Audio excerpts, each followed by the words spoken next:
विदुषी लेखिका गणिनी आर्यका रत्न श्री 105 स्वस्ति भूषण माता जी, जिन्होंने मात्र 20 वर्ष में 100 से भी अधिक किताबें लिखकर जैन समाज को अनूठा योगदान दिया है। बड़े बड़े विधान जैसे कल्पद्रुम महामंडल विधान, सिद्ध चक्र महामंडल विधान, इंद्रध्वज महामंडल विधान एवं विशेष जिनपद, पूजांजलि आदि महत्वपूर्ण साहित्य बहुत ही सरल व सुबोध शैली में लिखे हैं, जिसमें गद्य एवं पद्य साहित्य भी समाहित है। इन महान साहित्यों को पढ़कर आप भी अपने ज्ञान का विकास कर सकते हैं। साहित्य प्राप्त करने हेतु आज ही संपर्क करें। संपर्क सूत्र 9215515167 97848538787। ओम नमः सिद्धेभ्यः।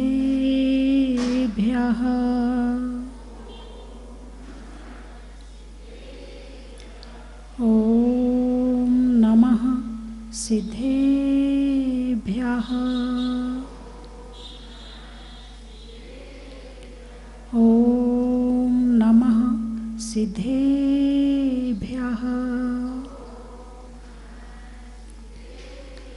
यस्य स्वयं स्वभावाप्तिरभावी कृत्सनिकर्मिणा तस्मै संज्ञानिरूपाय नमोस्तु परमात्मने। बोले खजराट श्री आदिनाथ भगवान की, भूगर्भ से प्रकटित अतिशयकारी श्री मुनि सुब्रतनाथ भगवान की, चिंतामणि श्री पार्शनाथ भगवान की, विश्ववंदी श्री महावीर भगवान की, जिनवाणी माता की, परम पूज्य गुरुदेव श्री सन्मति सागर जी महाराज की, परम पूज्य गुरुदेव श्री ज्ञान सागर जी महाराज की, परम पूज्य आचार्य श्री निर्मल सागर जी महाराज की, परम पूज्य गणनी आर्य के 105 विशुद्धमती माता जी की। धर्म स्नेही बंधुओं, शरीर के आवश्यक और आत्मा के आवश्यक, शरीर के आवश्यक पूर्ण करने के लिए आप अपने घर में क्या क्या बनाते हो? मकान बनाते हो ना, अलग अलग कमरे बनाते हो ना, उसमें क्या क्या बनाते हो? क्या क्या बनाते हो उसमें? एक तो रसोई होती है ना, एक ड्राइंग रूम होता है, एक बेडरूम होता है, ठीक है ना, 3 तो कंपलसरी है। इसके बिना तो मकान नहीं, और भी कुछ होता है, नहीं अभी कुछ बचा है। 1 नंबर 2 नंबर की व्यवस्था भी तो करनी पड़ती है, वो भी तो आवश्यक है। यानी आपने जो मकान का निर्माण किया उसमें आवश्यक कमरे बनाए, आवश्यक शरीर के आवश्यक के कमरे बनाए, जिससे शरीर के आवश्यक पूरे हों, आत्मा का आवश्यक पूरा हो। आपने अपने मकान में ऐसा कोई कमरा बनाया जिसमें बैठकर आप स्वाध्याय कर सकें, जहां बैठकर आप ध्यान कर सकें, जहां बैठकर आप तपस्या कर सकें, जहां बैठकर के आपके मन में चिंतन की भावना पैदा हो, जाप कर सकें, प्रभु को याद कर सकें। आपने शरीर के आवश्यक पूरे करने के लिए मकान में बढ़िया से बढ़िया क्वालिटी की चीज़ लगाई, बढ़िया से बढ़िया किचन बनाई, बढ़िया से बढ़िया टाइल लगाई, बढ़िया से बढ़िया पत्थर लगाया, बढ़िया जो चीज़ अच्छी क्वालिटी की थी वो आपने शरीर के आवश्यक को पूरे करने के लिए वो चीज़ बहुत अच्छी बनाई। मगर आत्मा का आवश्यक पूरा करना है, ऐसा भी तो कुछ बना लो घर में। शरीर के आवश्यक पूरे करने के लिए इतनी मेहनत करी, फिर भी दुख गया क्या? बोलिए ना, है नहीं गया? और यदि एक कमरा आत्मा का आवश्यक पूरा करने के लिए बना लिया तो घर का सारा दुख भाग जाएगा। सारा नहीं तो आधा तो कम से कम भाग ही जाएगा। जो इतना पैसा प्राप्त करते हो खर्चा सुख प्राप्ति के लिए, यदि आपने आत्मा का आवश्यक पूरा करने का कमरा बनाया और वहाँ आवश्यक आपने पूरे किए तो ये गारंटी है कि आधे दुख तो आपके घर से वैसे ही पलायन हो जाएंगे। क्यों? सबसे पहली बात तो पॉजिटिव ऊर्जा होगी, वहाँ जाप हो रही है, पाठ हो रहे हैं, भक्तांबर पढ़ा जा रहा है, वहाँ पर स्वाध्याय हो रहा है, ध्यान किया जा रहा है, अच्छी अच्छी ऊर्जा निकल रही है, वो पूरे घर में फैलेगी तो आधा तो वैसे ही घर शुद्ध हो जाएगा। कि जिसके घर में त्यागी उसका भी बड़ा नाम है। चौका खुद लगाते औरों का क्या काम है। यानी घर में त्यागी है, घर में स्वाध्याय प्रेमी है, घर में माला जाप करने वाला है, घर में पाठ करने वाला है। और जो कर रहा हो ना, पहले अपने घर में उसी से आशीर्वाद ले लेना, आधा आशीर्वाद तो उसका ही काम कर जाएगा आपके लिए। आशीर्वाद क्या है? पॉजिटिव ऊर्जा। आशीर्वाद क्या है? पॉजिटिव ऊर्जा तो है भाई। जो दुख में नेगेटिव ऊर्जा इकट्ठी हो गई है और जो आपने तपस्या से, त्याग से प्राप्त की हुई पॉजिटिव ऊर्जा है, वो आपने किसी से ले ली, आप ठीक हो गए। और वो आप अपने घर में स्वयं पैदा कर सकते हैं। जो आप सब जगह मांगने जाते हो, आशीर्वाद दे दो भगवान, आशीर्वाद दे दो भगवान, महाराज माता जी आशीर्वाद दे दो, वो तुम अपने घर में पैदा कर सकते हो। वो मशीन तुम्हारे पास में है, उसे एक्टिव करो आप। ये सबकी अपनी अपनी मशीन अपने अपने पास में फिट है, सबको लगा के भेजी गई है। अब आप उस मशीन से यूज ही ना करो उस मशीन को, तो कोई क्या करे। उस मशीन को यूज करने का तरीका क्या है? षट आवश्यक, आत्मा के षट आवश्यक। मशीन को यूज करने का क्या तरीका है? आत्मा के षट आवश्यक। वो कौन कौन से हैं? देव पूजा, गुरु उपासना, स्वाध्याय, संयम, तप और दान। ये 6 काम हैं जिससे आपकी पॉजिटिव ऊर्जा आपके अंदर से निकलनी शुरू हो जाएगी और आप किसी को आशीर्वाद देने के काबिल हो जाएंगे। अभी आप कुछ नहीं करते हो, हालांकि कुछ लोग आते, हमारी दादी ना बाजार का नहीं खाती है, हमारी दादी ना, उनकी 2 प्रतिमा है, हमारी दादी ना सुबह 4 बजे उठ जाती है। अरे तुम्हारी दादी तो उठ जाती, तुम क्या करते हो? तुम तो अपनी दादी के गुणगान कर रहे हो, लेकिन दादी की जो बहू है वो क्या कर रही है? जब बच्चा अपनी मम्मी के विषय में बताएगा तो क्या बताएगा? मेरी मम्मी तो 7 बजे 8 बजे सो के उठती थी, मेरी मम्मी तो मंदिर भी कभी कभी जाती थी, मेरी मम्मी तो पूजा भी नहीं करती थी। बोलो आपकी क्या, यानी एक इंसान अपने जीवन में प्रशंसा चाहता है। क्या चाहता है? प्रशंसा। अब उसकी प्रशंसा में क्या शब्द कहे जाएंगे? वो अच्छा खाती है, इसकी प्रशंसा होगी क्या? अच्छे कपड़े पहनती है, इस बात की प्रशंसा होगी क्या? ये तो कोई प्रशंसा नहीं हुई। तो प्रशंसा में आपके लिए क्या कहा जाए? कुछ तो आपके जीवन में ऐसे काम होने चाहिए, कुछ तो गुण, कुछ तो विशेषताएं होनी चाहिए। यदि आप कुछ भी नहीं करोगे और फिर चाहो कि मेरी प्रशंसा हो, अब प्रशंसा के काम तो किए नहीं और प्रशंसा की चाह रखो, तो कहाँ से प्रशंसा होगी? और फिर दुखी होके घूमो कि हमारी तो कोई तारीफ ही नहीं करता है, हमारे तो लिए कोई 2 शब्द भी नहीं कहता है। तो कुछ तो करना पड़ेगा। अरे बोलिए ना, हाँ ना। और वो संस्कार अभी से डालने पड़ेंगे। जब जागे तभी सवेरा, जब जागे तभी सवेरा। तो उसके लिए जो षट आवश्यक बताए, देव पूजा।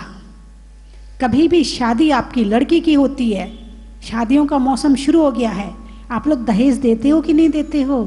अरे बोलिए ना, देते हो ना? क्या क्या देते हो दहेज में? गाड़ी तो आजकल सबसे पहले हो गई होगी, गोल्ड, सोना चांदी, है ना, बर्तन का सेट, रसोई का सामान देते हो ना?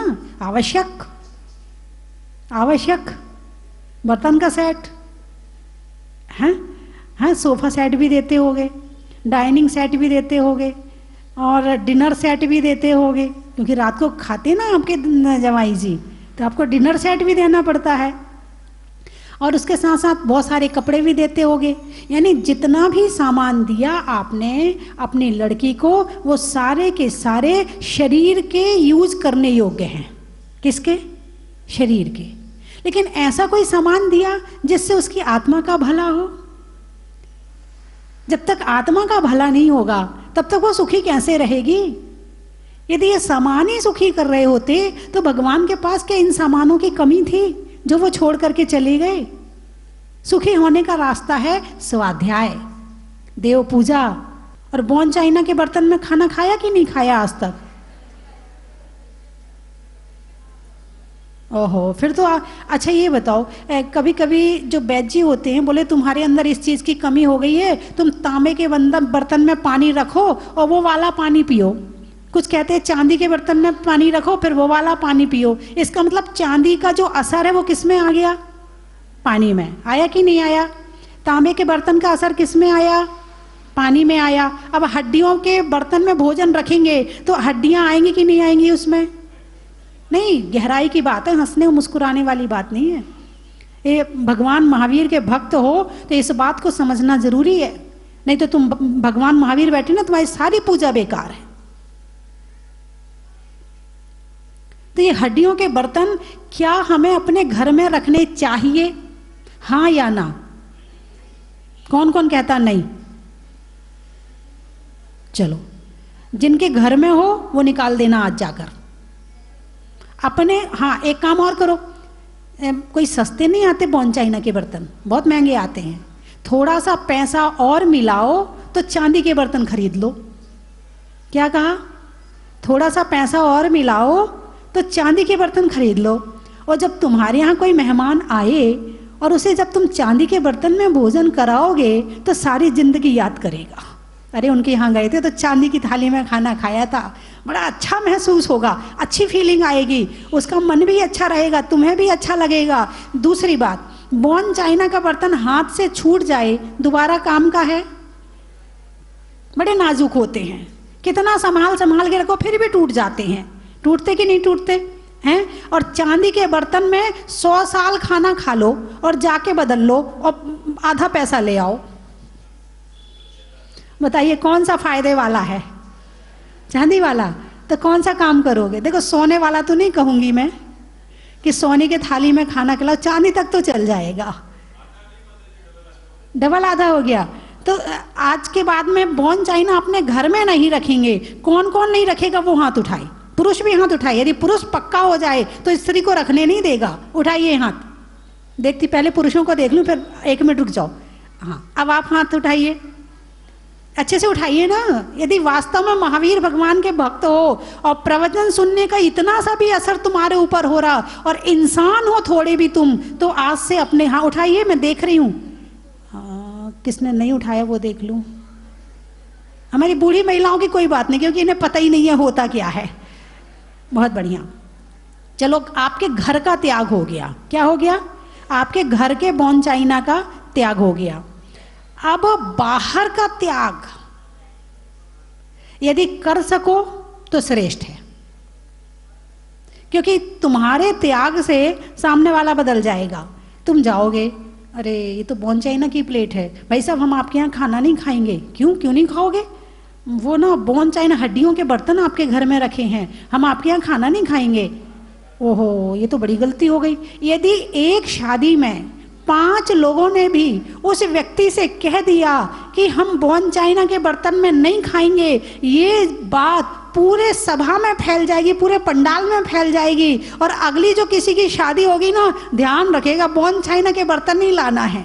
क्यों? क्योंकि कोई खाता ही नहीं है। वो 5 व्यक्ति उस पूरी सभा को बदलने के लिए सक्षम है। तो 5 व्यक्ति नियम ले लें कि हम बाहर भी बॉन चाइना के बर्तनों में खाना नहीं खाएंगे।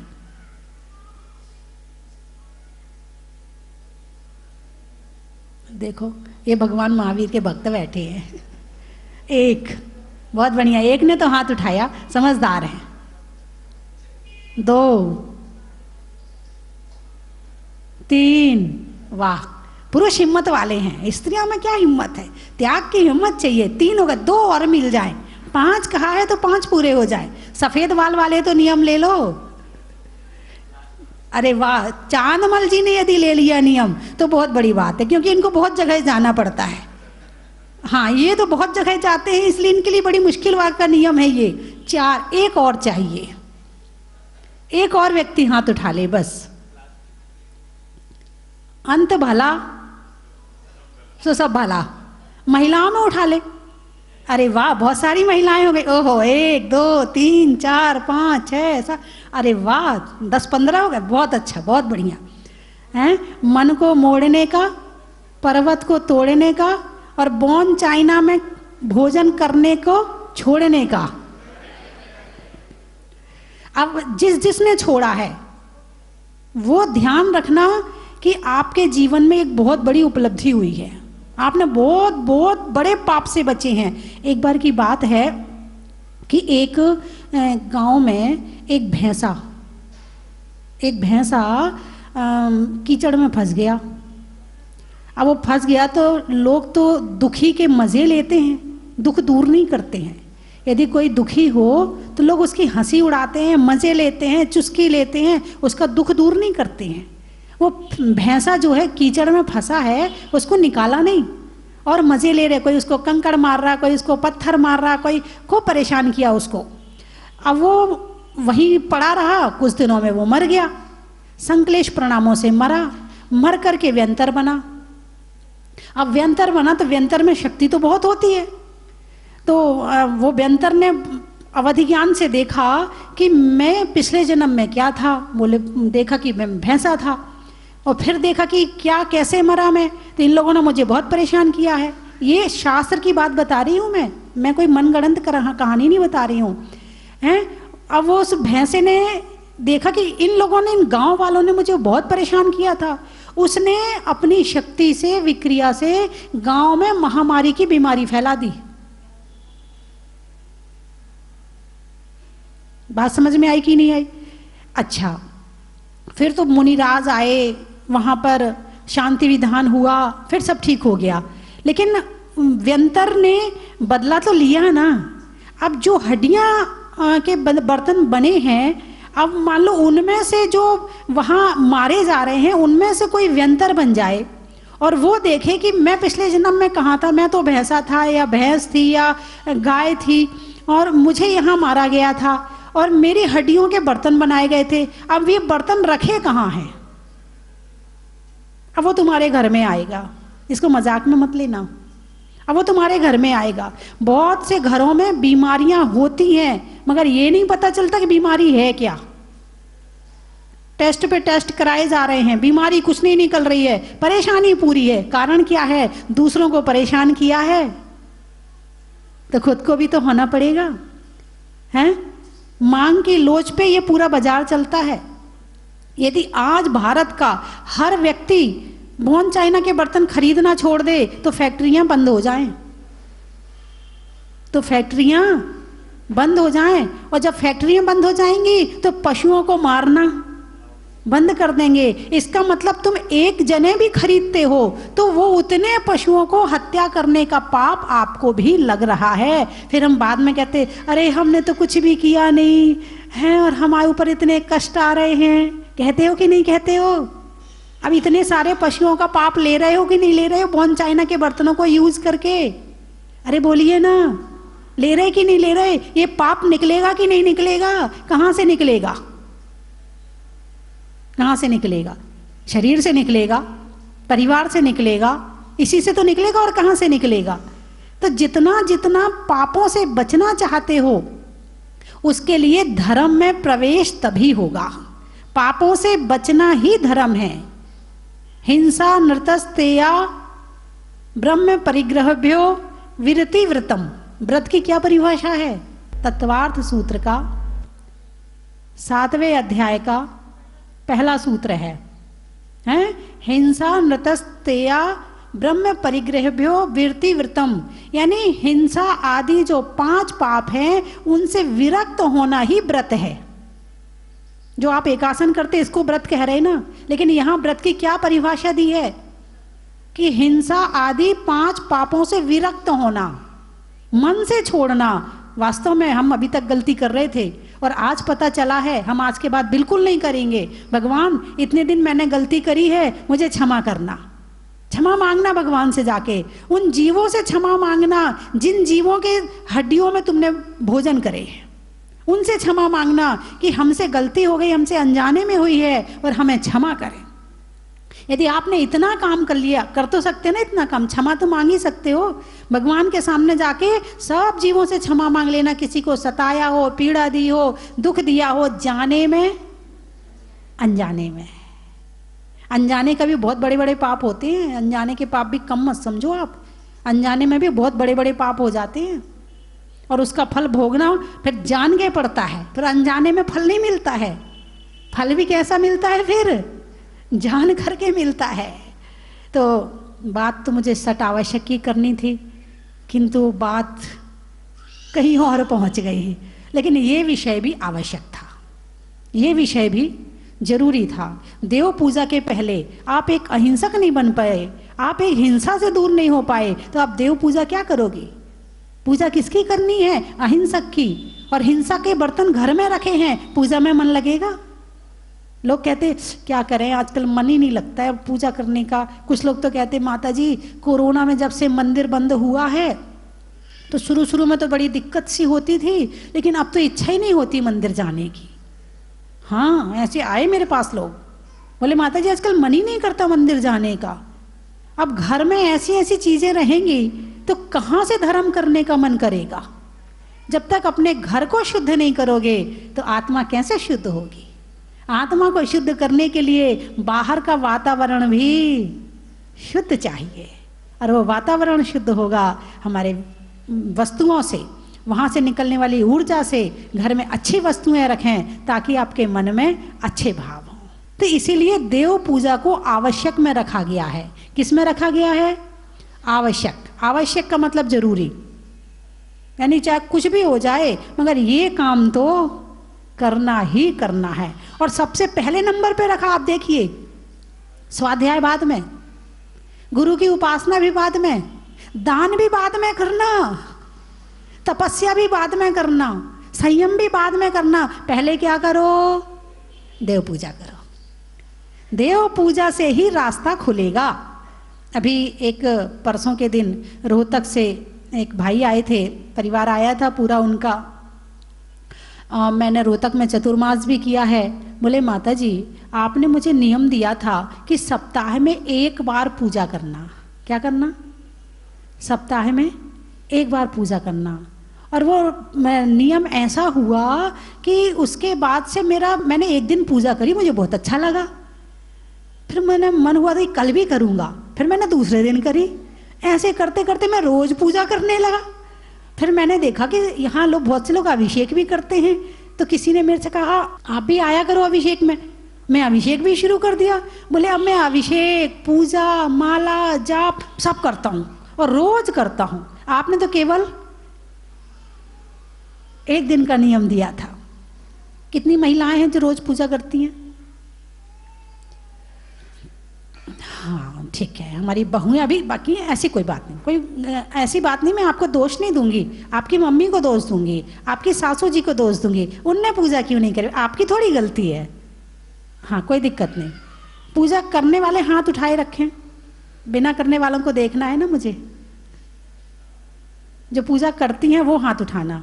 चलिए बहुत अच्छी बात है। अभी बच्चे छोटे होंगे इसलिए नहीं कर पाते होंगे, घर में काम वाम बहुत होते होंगे इसलिए नहीं। चलो कोई बात नहीं, ऐसा करो एक सप्ताह में एक दिन तो कर सकती हो। सप्ताह में एक दिन कौन कौन, और साथ में अपने बच्चों को भी ले आओ तो और अच्छा हो जाएगा। उठाइए हाथ, सप्ताह में एक दिन पूजा करने वाले अब करेंगे। आवश्यक की चर्चा चल रही है, शुरू तो करना ही पड़ेगा कहीं से जीवन में।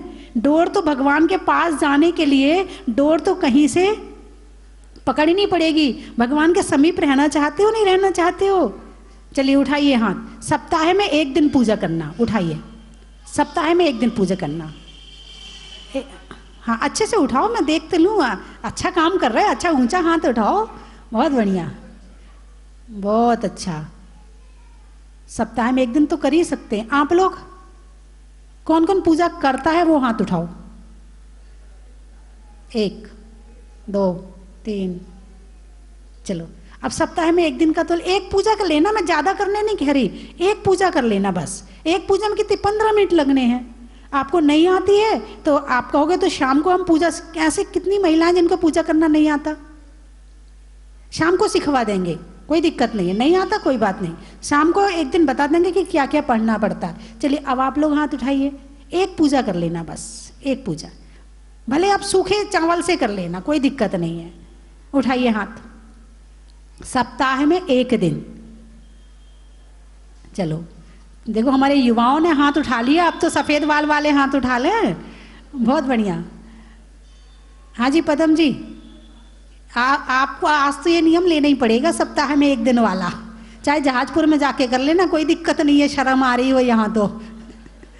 चलो हाँ दौलत जी, सप्ताह में एक दिन दोनों जोड़े से करना, पति पत्नी दोनों साथ में करना। उठाइए हाथ, बहुत बढ़िया। और आप, नाम आपका शेखर, हाँ उठाइए। बाबूलाल जी, सप्ताह में जोड़े से पूजा, उठाइए उठाइए, एक दिन तो करनी है। मैं आज तो सबको, चांदमल जी, हाँ आप तो करते ही हैं। अब कई लोगों के मुझे नाम नहीं पता है। महावीर जी हैं कि कोई? महावीर जी मुझे, हाँ उठाइए हाथ, हाँ हाँ चलिए ठीक है। आपके पीछे वाले, जोड़े से पूजा करनी है, अपनी पत्नी को छोड़ना मत, उसको भी लेके जाना, और जो पत्नियों ने नियम लिया है वो पति को मत छोड़ना। मेरे ख्याल से जो युवा मंडल है ना, महावीर युवा मंडल, ये यदि सप्ताह में एक दिन अभिषेक का नियम रख ले, एक दिन आप सबको ले आना, तो यदि उनकी भावना होगी तो कह दूंगी, नहीं होगी तो कोई बात नहीं है, मना कर देंगे, कोई दिक्कत नहीं। आज सबको इकट्ठा बुला लो शाम को, ठीक है? तो सप्ताह में एक दिन यदि युवा मंडल करे, एक दिन इस मंदिर में, एक दिन शांतिनाथ मंदिर में, एक दिन पटेल मंदिर में, सप्ताह में, महीने में 4 होते ना, 5 मंदिर हैं, तो सप्ताह में एक दिन सभी मंदिरों में जाए, एक मंदिर में नहीं सब मंदिरों में जाए, और पूरे देवली का जो युवा है वो इकट्ठा होके ये काम करे तो आनंद आ जाएगा। अरे बोलिए ना, मेरी बात अच्छी लगी हो तो। और जब पति अभिषेक करेगा तो पत्नियां तो अभिषेक देखने आएंगी ना, है? देखो कुर्सी में बैठने वालों में किस किस ने नियम लिया पूजा करने का? अब कुर्सी पे बैठ गए, बड़े हो गए हो, अब तो पूजा करो। कुर्सी में बैठ भी गए, बड़े भी बन गए, फिर भी पूजा नहीं कर रहे। शांतिलाल जी, सप्ताह में एक दिन, अब फिर से शुरू करो, अब शुरू करो, ठीक है? और ये क्या नाम है, हुकमचंद जी, ऐसी कुर्सी पे बैठ जाना, व्यवस्था हो जाएगी, ठीक है? लेकिन पूजा जरूर करनी है सबको। आज मैंने पूजा के विषय में बताया, देव पूजा की चर्चा चल रही है। मैं तो ये कहती हूँ, इन हाथों से यदि आपने पूजा के अर्घ नहीं चढ़ाए, केवल सारी जिंदगी खाने में लगाया और अपने नोट गिनने में लगाया, ये हाथ नहीं मिलते तो भी पेट भर जाता। लेकिन हाथ मिले हैं तो पूजा करने को मिले हैं, अभिषेक करने को मिले हैं। इन्हें हाथों से पूजा नहीं कर पाए तो क्या मतलब? बिना हाथ वाले भी पेट भर लेते हैं, तुम भी भर लेते हो, क्या बड़ी बात है? किस किसने नियम लिया है आज वो हाथ उठाना, जरा एक बार फिर से देख लो। हाँ अच्छे से हाथ उठाओ, और जो पूजा करते हैं वो भी हाथ उठा लो। जिन काफी अच्छे से उठाओ वो हाथ। वो भाई कैमरा हटा के यहाँ लेके आओ, वहां के महत्व में बता देती हूँ। सलाइयों में सूजा का, मिठाइयों में गूजा का, और भगवान की पूजा का, कर्म के हरने का, त्याग के वरने का, और सप्ताह में कम से कम सप्ताह में एक बार पूजा करने का, मन के मुड़ने का, मन के माध्यम से भगवान से जुड़ने का। और आप चाहें तो एक एक जिनवाणी मंगवा लेते हैं वहां से, तो यहाँ पर जो नई जिनवाणी है उस जिनवाणी से पूजा करवा देंगे, ठीक है? और वैसे भी अभी पंच परमेष्टि विधान होना है, महावीर विधान होना है, तो एक पूजा तो आपकी इसी सप्ताह में हम ही करवा। नदी में नाव का, शरीर में पाँव का, और जीवन में अच्छे अच्छे भाव का। बहुत बढ़िया, आज अच्छा लगा। बोले 24वें भगवान की। प्रतिदिन सुन रहे हैं हमारे उस दिनचर्या के बारे में, जहाँ से हमारे इस जीवन की यात्रा प्रारंभ हुई, और वह यात्रा बढ़ते बढ़ते अभी तक कहाँ पहुँच पाई? क्या ना माता जी, भगवान ने 2 कान दिए हैं, एक कान से सुनते हैं और दूसरे कान से निकाल देते हैं, क्योंकि पूरे दिन मतलब हर समय कोई ना कोई साधु आते ही रहते हैं और सब सुनाते रहते हैं। इतना सुनते सुनते यदि हम उनका सबका मनन करेंगे तो हमारा जीवन ही क्या होगा? बदल जाएगा। परंतु हमें अपना जीवन बदलना नहीं है, जैसे हैं वैसे ही रहेंगे। इसलिए 2 कान भगवान ने दिए हैं, एक कान से सुनते हैं, एक से निकाल देते हैं। उसके बाद भी कुछ थोड़ा बहुत हमारे पास रह जाता है, तो जब खड़े होते हैं तो अपने कपड़ों को झड़ाकर पूर्ण रूप से यहाँ से फ्री होकर जाते हैं कि कुछ भी धर्म की भावनाएं, धर्म के शब्द, धर्म का आचरण हमारे साथ चला ना जाए, जिससे हमारा जीवन कहीं परिवर्तित हो जाए। परंतु फिर भी आचार्य ने यही कहा कि हम किसी भी प्रकार से अपने जीवन को सुधारने के लिए उस धर्म के यदि एक एक शब्द को भी यदि सुनकर उस पर मनन चिंतन करेंगे तो नियम से हम एक दिन उस शाश्वत सुख को प्राप्त करने में समर्थ हो सकेंगे। तो हम जहाँ अपने उस यात्रा को देख रहे थे, जहाँ से हमारी यह संसार की वह पद्धति प्रारंभ हुई थी, जहाँ पर वह हमारा निवास स्थान कहाँ था, क्या ना माता जी कुछ भी पता नहीं है, आप बोलते हो और हम बैठ कर सुन लेते हैं और चले जाते हैं। आपने आपको आप में वर लिया, आपने आपको आप में वर लिया, चेतना को स्वयं ही प्रखर कर लिया। वीतरागी प्रभो है महावीर जिन, आपके द्वै चरण में विनम्र नमन, आपके द्वै चरण में विनम्र नमन, आपके द्वै चरण में विनम्र नमन। ऐ गुरु माँ मेरा सब ये अर्पण तुम्हें, ऐ गुरु माँ मेरा सब ये अर्पण तुम्हें।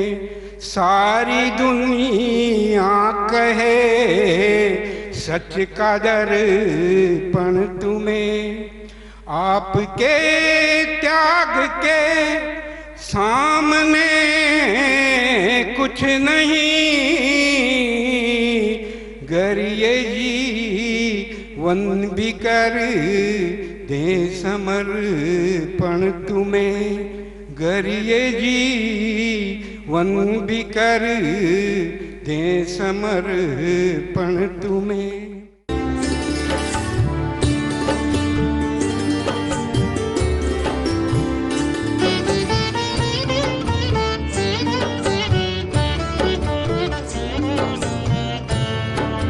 जय जिनेन्द्र बंधुओं,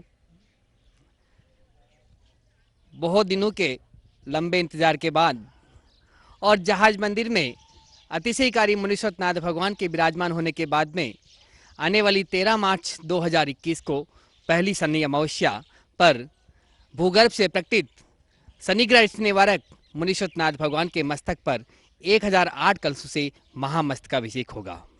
बंधुओं, शनि अमावस्या पर मुनीश्वरनाथ भगवान का अभिषेक करना महान फलदायी होता है और हम सबके महान पुण्य के उदय से जहाज मंदिर में विराजमान होने के बाद पहली शनि अमावस्या पर हम सबको भगवान का अभिषेक करने का, शांति धारा करने का सुनहरा मौका और पूज्य गुरु माँ गणनी आर्य का स्वस्ति भूषण माता जी का मंगलमय आशीर्वाद प्राप्त करने का मौका मिला है। आप यहाँ पधारें और उस दिन बड़े बाबा का अभिषेक करें, शांति धारा करें। 4 तरह के कलश है। रजत कलश 5100 रुपये, स्वर्ण कलश 11,000 रुपये, हीरक कलश 21,000 रुपये और रत्न कलश 51,000 रुपये की न्योछावर राशि है। बंधु, मैं तो चाहता हूं आप यहां पधारे और स्वयं बड़े बाबा का अभिषेक करें, शांति धारा करें, लेकिन यदि आप नहीं आ सकते हैं तो भी आप अपने नाम से यहां पर कलश आरक्षित करवा सकते हैं। आपके नाम से अभिषेक शांति धारा यहां पर होगी। उसी दिन दोपहर में 1 बजे से राष्ट्रीय युवा सेमिनार यहाँ पर होगा। एक यूथ सेमिनार होगा जिसमें 18 वर्ष से 45 वर्ष के युवक और युवतियां सब उसमें भाग ले सकते हैं। आप सभी इन कार्यक्रमों में सादर आमंत्रित है। साथ ही 10 मार्च 2021 को भगवान का जहाज मंदिर में विराजमान होने के बाद पहला निर्वाण कल्याणक महोत्सव यहाँ मनाया जाएगा और सन 21 में 20 किलो का निर्वाण लड्डू 20वें तीर्थंकर मुनीश्वरनाथ भगवान के समक्ष अर्पित किया जाएगा, पूरे भावों के साथ में, भक्ति के साथ में और पूज्य गुरु माँ के पावन सानिध्य में। तो आप सभी सादर आमंत्रित है। आप अपनी सूचना स्वस्ति धाम में दे सकते हैं। आप अपनी स्वीकृति 9782063107 इन नंबरों पर दे सकते हैं। पूरे कार्यक्रम का सीधा प्रसारण पारस चैनल पर होगा। धन्यवाद। कंचन की थाल को सजाओ रे आज, रत्नों की थाल को भर लाओ रे आज। आओ आओ करे रे गुणगान आरती भगवन की। आओ आओ करे गुणगान आरती भगवन की। आओ आओ करे रे गुणगान आरती भगवन की।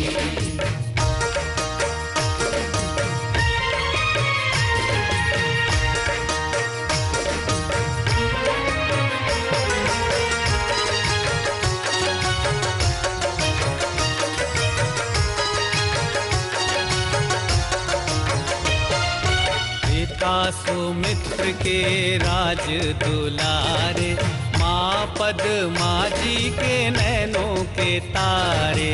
पिता सुमित्र के राज। परम विदुषी लेखिका गणिनी आरिका रत्न श्री 105 स्वस्ति भूषण माताजी, जिन्होंने मात्र 20 वर्ष में 100 से भी अधिक किताबें लिखकर जैन समाज को अनूठा योगदान दिया है। बड़े बड़े विधान जैसे कल्पद्रुम महामंडल विधान, सिद्ध चक्र महामंडल विधान, इंद्रध्वज महामंडल विधान एवं विशेष जिनपद, पूजांजलि आदि महत्वपूर्ण साहित्य बहुत ही सरल व सुबोध शैली में लिखे हैं, जिसमें गद्य एवं पद्य साहित्य भी समाहित है। इन महान साहित्यों को पढ़कर आप भी अपने ज्ञान का विकास कर सकते हैं। साहित्य प्राप्त करने हेतु आज ही संपर्क करें। संपर्क सूत्र 9212515167 97848 53787।